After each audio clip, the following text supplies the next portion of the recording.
teman-teman, balik lagi di channel YouTube Tata Now. Di video kali ini saya akan membagikan lagi prediksi soal SKB Bidan berdasarkan yang udah ujian SKB Bidan CPNS tahun 2021.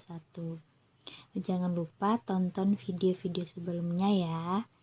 Jadi soal yang pertama itu ada tentang pelimpahan wewenang. Ini kalau pelimpahan wewenang ini ada yang dari dokter dan ada yang dari pemerintah. Kalau yang dari dokter itu disebut mandat ya.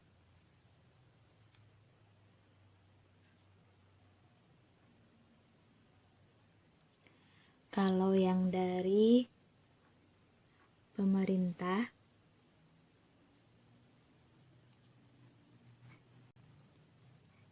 itu disebut delegasi. Nanti di soalnya ada itu misalnya di desa kita diberi wewenang dari dokter untuk melakukan penanganan kegawat daruratan. Jadi itu disebut mandat.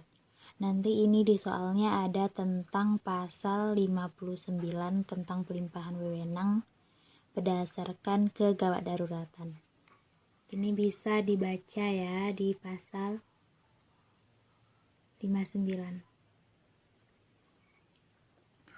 Lalu selanjutnya soalnya ada KIE Bidan tentang aborsi. Jadi ada pasien datang ingin menggugurkan kandungannya. Jadi bagaimana KIE kita kepada pasien? Nanti di optionnya ada banyak sekali. Di salah satunya itu ada memberikan informasi tentang bahaya aborsi. Ini kalian bisa baca tentang KIE Bidan tentang aborsi ya. Lalu selanjutnya ada dosis Fitka dan waktu pemberiannya. Ini waktu pemberiannya itu 1 jam postpartum dengan dosis 1 mg. Dan selanjutnya setelah 1 jam pemberian Fitka itu HB0.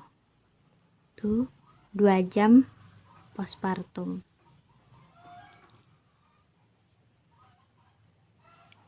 Selanjutnya ada soal tentang STR dan SIB. Kalau STR itu dikeluarkan oleh konsil, atau kalau tidak ada optionnya itu bisa dikeluarkan oleh MTKI dengan waktu dalam waktu kerja 30 hari. Selanjutnya ada SIPB dikeluarkan oleh Pemda atau boleh Dinkes dalam waktu 15 hari. Ini bisa dicari materinya ya. Kalau STR ini disebut dengan legislasi dan SIPB disebut dengan lisensi. Dan sebelum pembuatan ini disebut namanya yang di pendaftaran registrasi. Kalau SIPB ini kita hanya boleh maksimal 2 ya. 2 SIPB. Oke, selanjutnya ada soal tentang bayi menghisap puting saat IMD. Itu berada pada menit keberapa bayi bisa mencapai menghisap puting ibu.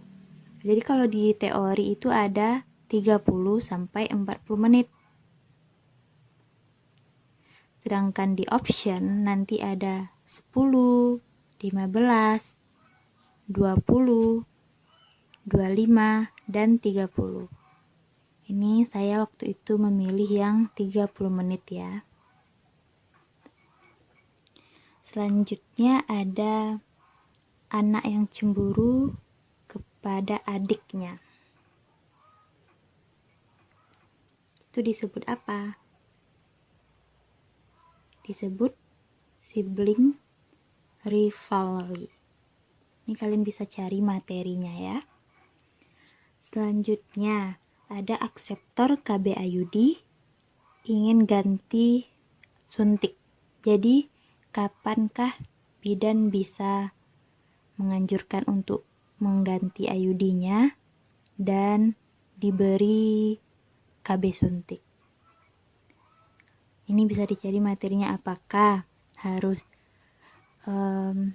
tunggu menstruasi dulu atau bisa langsung.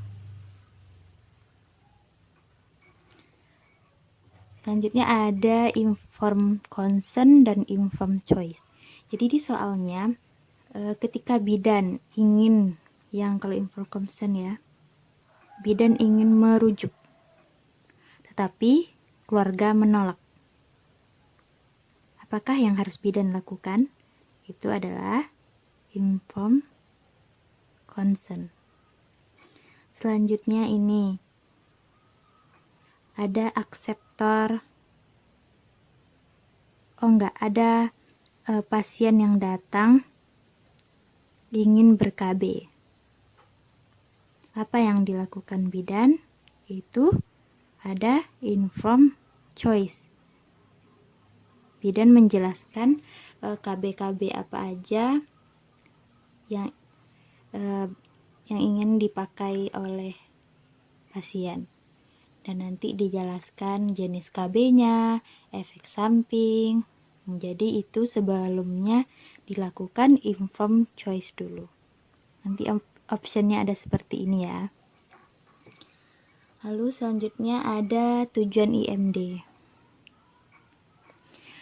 Kalau tujuan IMD ini saya belum mendapatkan teori pastinya, tapi kalau yang saya cari-cari di internet ini ada untuk meningkatkan imun si bayi.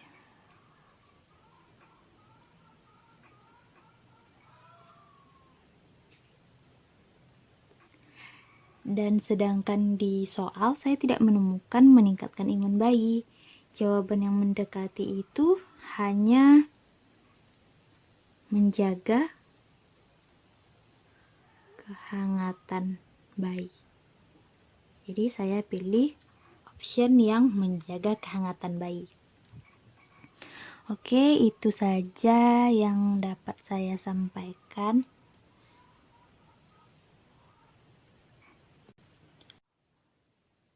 Baiklah, selanjutnya saya akan memberikan beberapa tips untuk menjawab soal kasus di SKB Bidan CPNS ini. Yang pertama itu nanti ada ditanyanya tindakan awal. Tindakan awal kita sebagai bidan apa? Misalnya ada pasien datang dengan pendarahan. Jadi apa yang harus kita lakukan? Misalnya kalau KU-nya jelek, berarti kita harus memasang infus. Atau pasiennya nanti sesak nafas, kita harus memasang oksigen.